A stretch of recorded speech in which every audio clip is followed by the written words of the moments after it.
Hi guys, my name is Vlatka and welcome to my channel.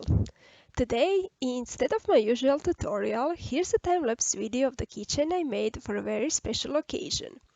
The pattern I'm using to make this keychain is available on BraceletBook under pattern number 115914. So, while you are watching me knotting, I'll answer some of the questions I receive a lot related to knotting, including the ones you asked me via the Instagram story I posted last week. But make sure to stick around to the end of Q&A session because I have a surprise for you. First, let's dig into those questions. Let's start with how long ago did you start making bracelets? So, I made my first friendship bracelet while I was still in middle school, and it was nothing fancy, just a two-color chevron without shaped start or end, and I remember just making a simple knot at the beginning and attaching it to my big toe and knotting. I only made a couple of bracelets and gave up.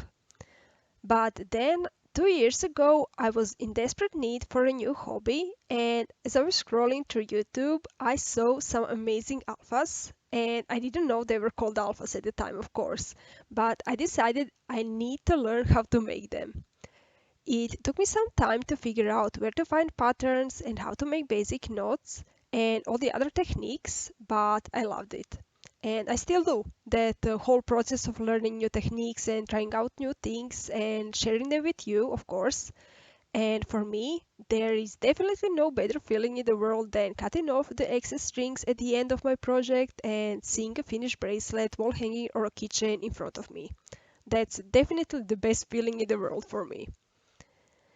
Next, and this one I receive a lot. Which thread do you use for knotting? So, in each YouTube tutorial, I mention which thread I'm using, and then I add a link where to buy it in the video description in case you would like to get some.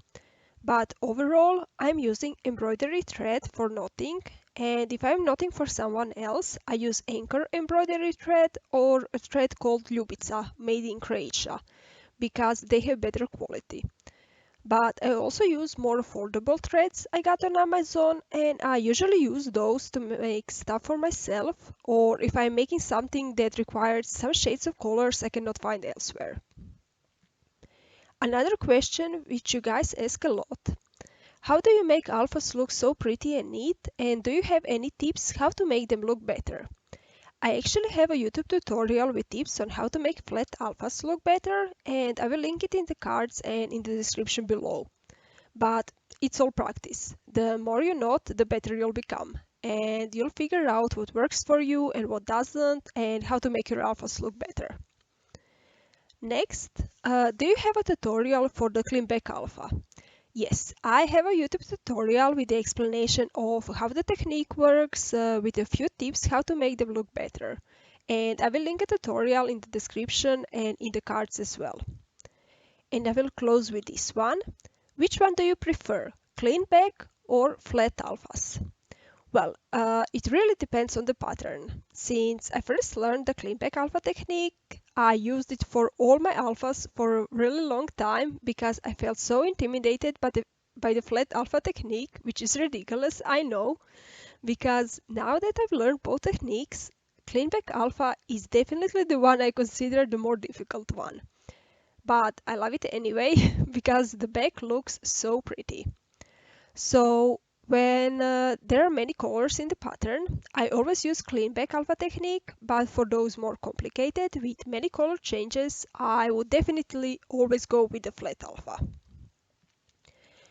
I got some other questions related to my day-to-day life, if I have some other hobbies, what is my favorite book, what kind of music I listen, etc. And I will talk more about those in my next time-lapse video, or should I call it not with me video?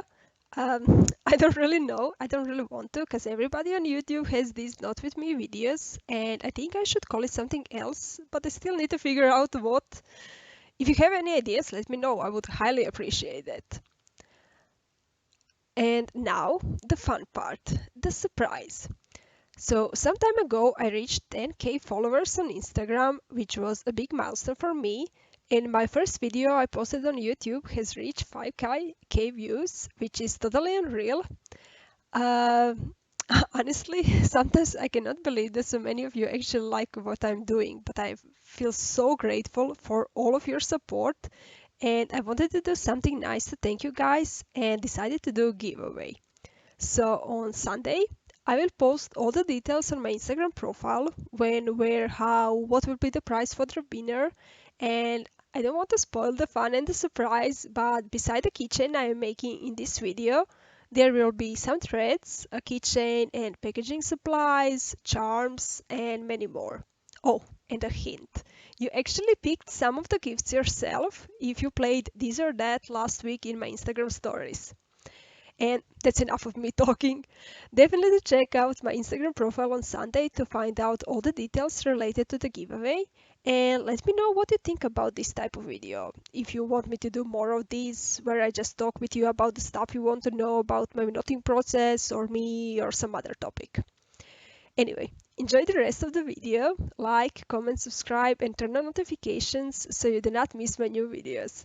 Not with you next week. Bye!